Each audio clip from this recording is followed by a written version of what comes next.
Shattering Glass, Chapter 17. How did I know about Bob and the ring? Simon told me. I thought he was just being nice.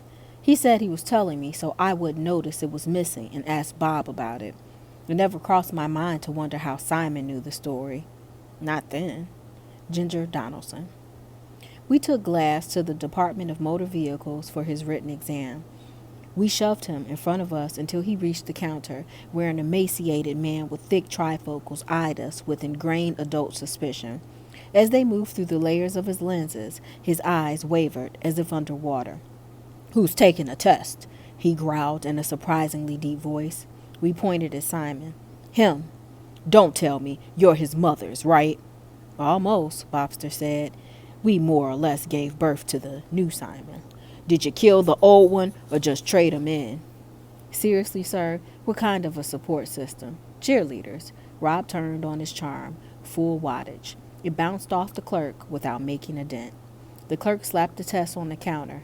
"Answer every question, bub. Sit over there. Turn it in to me when you're through. Any questions?"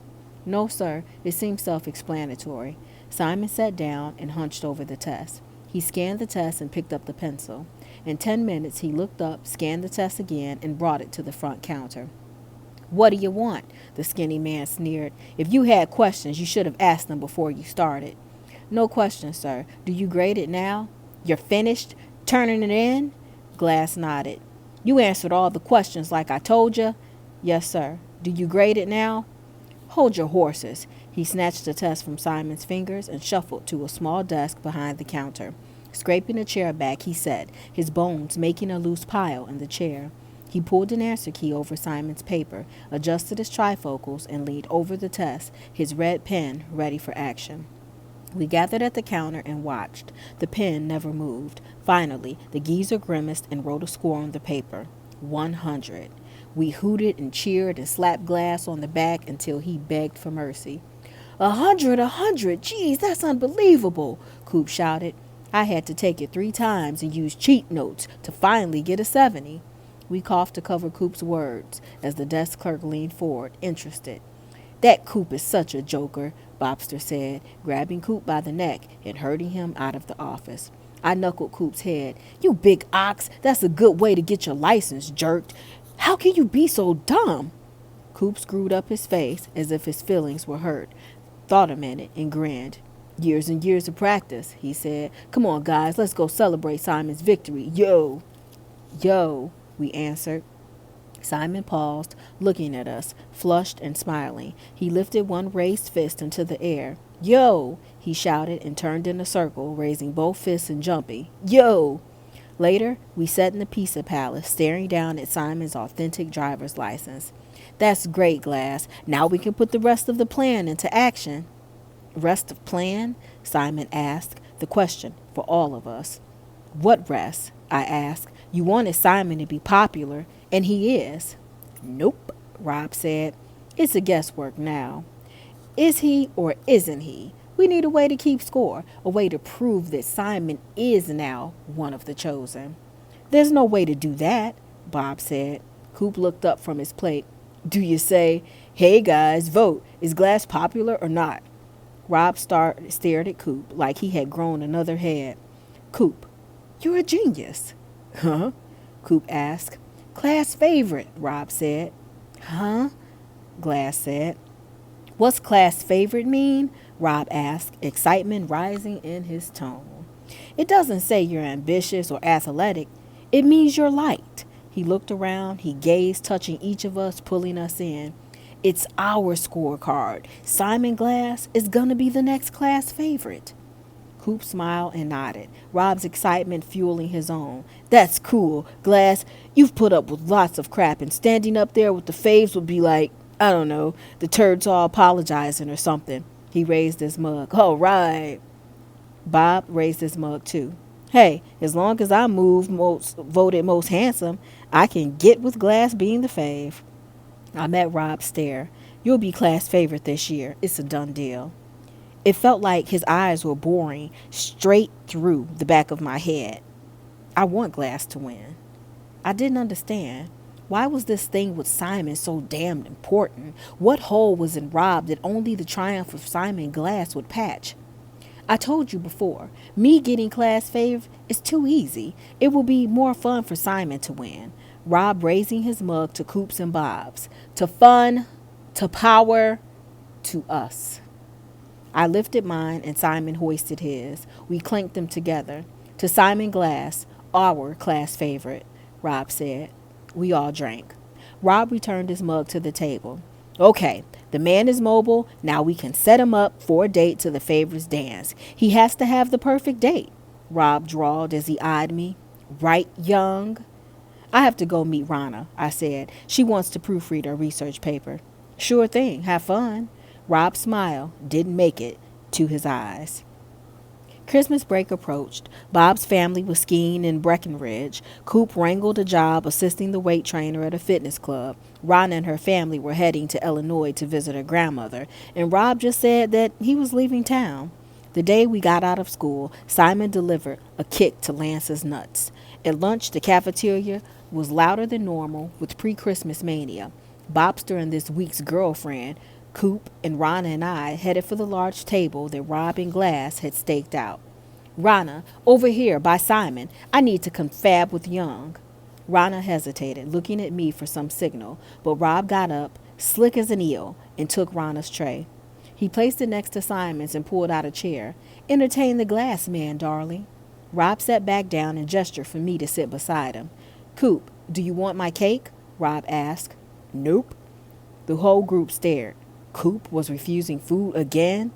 What are you staring at? I'm cutting down is all. I need to stay in shape. I'll take it, Simon said. Glassman, don't do that, Coop warned. You stopped running and now you're off your diet. You're gaining back the little bit of weight you lost. It's not a problem, Coop, Simon said, waving his fork. If people like me now, it's because I'm funny. Not for my body.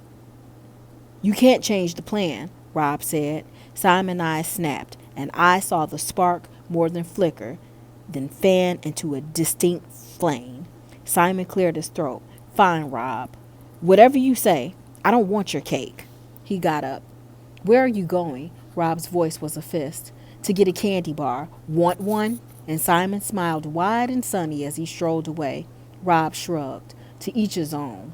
Rana, Coop, and Bob started chattering in relief, so I was the only one who saw Rob plant his fork flat on his cake and smash it. Simon returned, munching a chocolate bar. Eyes right, everybody. Time for the show. Our heads turned to the door. Dallas Alice entered, in all her anorectic glory, bearing a pink 3-layered cake.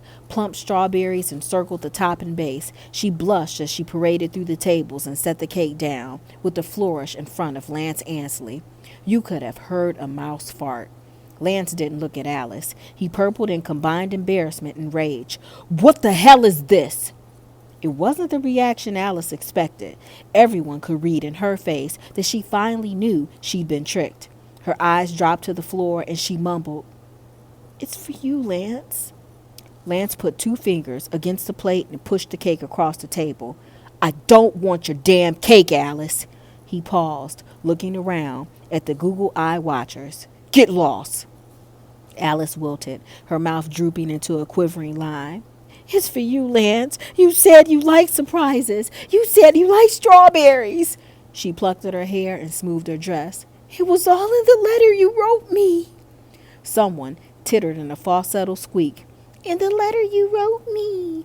Another comedian piped up with, Oh my. Lance lost it. He rose slowly like an engine building steam. His voice was harsh and strangled. Alice, you dumb twitch. I didn't write you a letter. I didn't send you balloons or a card or wish you happy birthday. Somebody is playing a joke and you're a fool. Nobody would ever send you a letter, Alice. Nobody. You're a dog, an ugly dog. Alice froze. I think she wanted to disappear. You and your crappy cake make me want to puke. With that, Lance shoved the cake across the table. It teetered on the edge, then flipped over, splatting in a gooey lump on Alice's shoes. She didn't move. She stood head up, tears sluicing down her face. Lance stormed across the cafeteria. Asshole, someone called out. Bob stood on his chair and held up his hand. He pulled his ring off his finger, then pushed it back on. He did it again. The crowd cheered. Glass munched a Snickers as he watched Lance shove out the door. Simon never so much as glanced at Alice. Rana scraped back her chair and navigated the path to Alice. She put an arm across the tall girl's back and whispered to her. Rana led her away, whispering encouragement as Alice plodded zombie-like alongside. Why did you set her up like that? I asked Simon. Nobody set her up. This was all about Lance. I didn't make him do anything. I just gave him the rope to hang himself, Glass said. Glass, you aren't getting the point, Bob said. Lance needs to know it's you. You got a mano a mano with the guy. Until you use your fist with him, you're still a pussy. Simon shot Bob a look of hatred, as quick as a snake bite.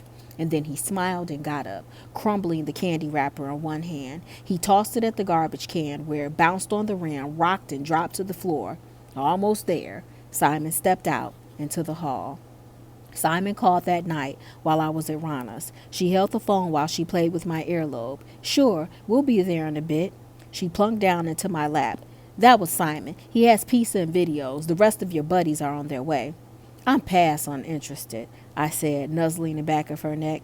But I want to see his house, Rana said, and Mr. Simon Glass is going to get a piece of my mind about Alice. That was fine by me, so we jumped into the car. When Rana and I arrived, Glass's parents were walking out the door. I introduced Rana. Neither Mr. nor Mrs. Glass offered to shake hands.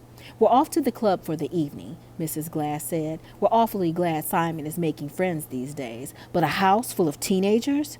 She shrugged her elegant shoulders, and her diamond earrings twinkled in the porch light.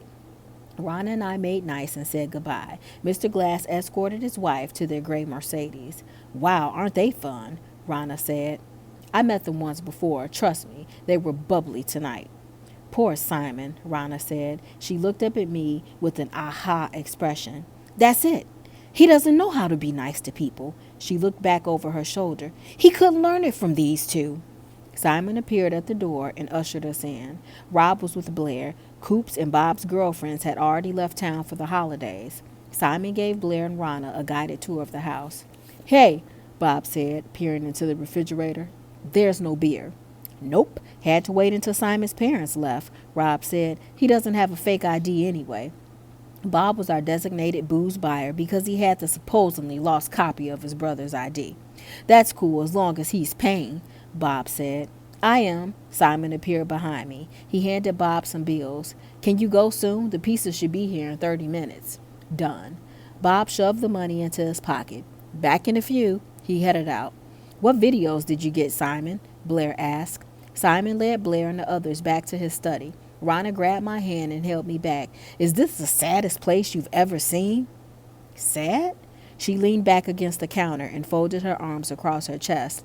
A decorator bedroom and study that doubles as an electronics store. So? There's nothing personal in the whole house. It's just a big catalog of stuff. She nibbled a fingernail. I was going to get into his face about Alice, but now Glass was shitty to her, and she didn't deserve it, I said. Yeah, I know. She crossed her arms again. But this place gets to me. I guess it gets to him, too. I kissed Rana on the nose. Go see what Simon rented. It might be a math video or something. Aren't you coming? My car is blocking the brown dog. I'll take Bob to get the beer. She went toward the back of the house, and I went to the front. I stepped out onto the porch and saw Bob leaning against his truck. As I got closer, Bob turned toward me, and the porch light caught his face. He was crying. What? Give me a minute, Bob said. I waited. Bob wiped his nose and face on his sleeve and tried to get in control. He stuck out his right hand. His senior ring was gone. I don't... Who? I came out here. When I was looking for the right ring, somebody grabbed me from behind. He jerked me behind the shrubs. What? Who? I opened my mouth, but Bob put out a hand, warning me to stop. Lance. He said he'd ruin my face if I tried to move. He wanted my ring, Bob slumped, and I gave it to him. Okay, let's go. Where? Bob didn't seem interested. To the police. No, the guy robbed you. You can get him for assault. You can... No, I can't. He sounded tired rather than mad. Don't you get it? He wanted the ring to get back at me. If I tell anybody, the whole school is going to know that I gave it to him without a fight. I couldn't say anything. This picture Bob had of himself, this brawling macho guy, we all knew it was shit, but Bob didn't. Okay, Bob, nobody hears it from me, I said.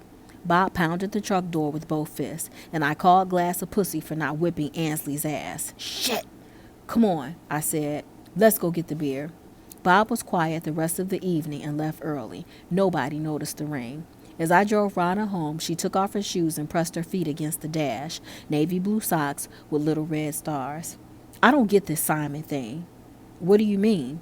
She had both hands on her knees, scratching her fingertips against the denim of her jeans.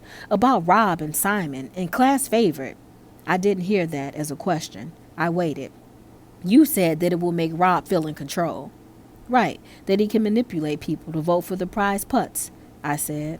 She sighed, pulled her legs in from the dash, and crossed them yoga fashion. She gazed out the passenger window. It makes me wonder. She stopped. Wonder what? She turned to look at me. Don't you think that... She shook her head and stared back out the window. The tires ticked against the pavement. When she spoke again, her voice was so soft that I almost didn't catch her words. Instead of making Rob more, doesn't it just make all of us less... Christmas Eve afternoon, Coop called. Young, Simon wants to go to the Yellow Rose for burgers. He said he'll pay. I was going stir crazy. Sure, when should I pick you up? Glass says he'll drive. His parents letting him use the car? Guess so. We'll be by in half an hour. I changed my sweats for jeans and was shrugging into my jacket when I heard a car horn. I hurried down the shining oak stairs, over the elegant but never ostentatious oriental rug and out the door. I was looking down, trying to navigate the zipper on my jacket as I stepped onto the porch. Look at this, Young. It's Glass's Christmas present. I walked over to see Simon behind the wheel of a spit-shined, brand spanking new Firebird. Burgundy. Leather seats, compact disc, 5-speed. It was seriously spectacular. Glass grinned. What do you think? I thought that Simon Glass in the driver's seat of that car was like seeing a pig on a throne. Great car, Glass, I managed, crawling into the back seat. You must have been a really good boy for Santa to bring you this. I leaned between the seats to see the dash. Cruise control, intermittent wipers, sunroof, and even a radar detector. Does it wipe your ass for you too? For all I know, it might. I haven't read the manual yet. There's still some mystery buttons. I leaned back, wedging my knees between the front and back seat. Coop punched buttons on the dash, changing stations, turning on fog lights, ejecting CDs, and rotating the side mirrors.